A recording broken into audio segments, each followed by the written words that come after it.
ಶ್ರೀಮದ್ಭಗವದ್ಗೀತಾ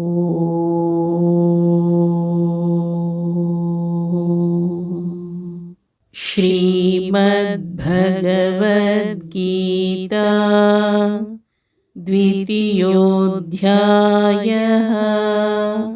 ಎರಡನೆಯ ಅಧ್ಯಾಯ ಸಾಂಖ್ಯಯೋಗಃ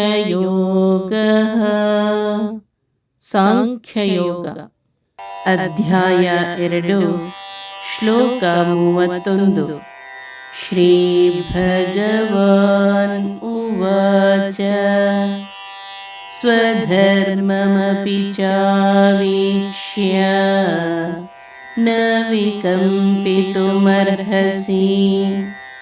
ಧರ್ಮ್ಯಾಧಿಯುದ್ಧಾತ್ ಶ್ರೇಯೋನ್ಯತೆ ಕ್ಷತ್ರಿಯಸ್ಯ ನ ವಿದ್ಯತೆ. ಶ್ರೀಕೃಷ್ಣ ಹೇಳಿದರು, ಸ್ವಧರ್ಮವನ್ನು ಲಕ್ಷಿಸಿದರೂ ನೀನು ಭಯಪಡಬಾರದು, ಏಕೆಂದರೆ ಧರ್ಮಯುಕ್ತವಾದ ಯುದ್ಧಕ್ಕಿಂತ ಕ್ಷತ್ರಿಯನಿಗೆ ಬೇರೆ ಯಾವ ಶ್ರೇಯಸ್ಸೂ ಇರುವುದಿಲ್ಲ. ಸ್ವಧರ್ಮದ ದೃಷ್ಟಿಯಿಂದ ನೋಡುವುದಾದರೂ ನೀನು ದುಃಖಿಸಬಾರದು, ಏಕೆಂದರೆ ಕ್ಷತ್ರಿಯನಿಗೆ ಧರ್ಮಯುದ್ಧಕ್ಕಿಂತಲೂ ಉತ್ತಮವಾದುದು ಬೇರೆ ಇನ್ನೊಂದು ಇಲ್ಲ. ನಿನ್ನ ಧರ್ಮವನ್ನು ಕಂಡಾದರೂ ನೀನು ಎದೆಗೆಡಬಾರದು. ಕ್ಷತ್ರಿಯನಾದವನಿಗೆ ನ್ಯಾಯದಿಂದ ಒದಗಿ ಬಂದ ಕಾಳಗಕ್ಕಿಂತ ಮಿಗಿಲಾದ ಏಳಿಗೆ ಇಲ್ಲ.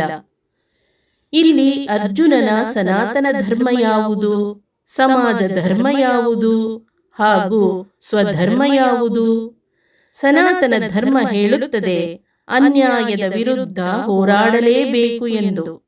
ಸಮಾಜ ಧರ್ಮ ಹೇಳುತ್ತದೆ ಕ್ಷತ್ರಿಯನಾದವನು ಅಧರ್ಮದ ವಿರುದ್ಧ ಹೋರಾಡಬೇಕು, ಸಮಾಜದ ರಕ್ಷಣೆ ಮಾಡಬೇಕು ಹಾಗೂ ಈ ಪುಣ್ಯ ಕಾರ್ಯದಲ್ಲಿ ತನ್ನವರು ಎಂದು ನೋಡಬಾರದು ಎಂದು.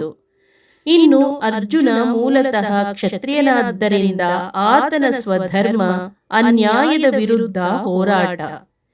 ಇಲ್ಲಿ ವ್ಯಕ್ತಿ ಧರ್ಮ, ಸಮಾಜ ಧರ್ಮ ಹಾಗೂ ಸನಾತನ ಧರ್ಮ ಏಕವಾಗಿದೆ.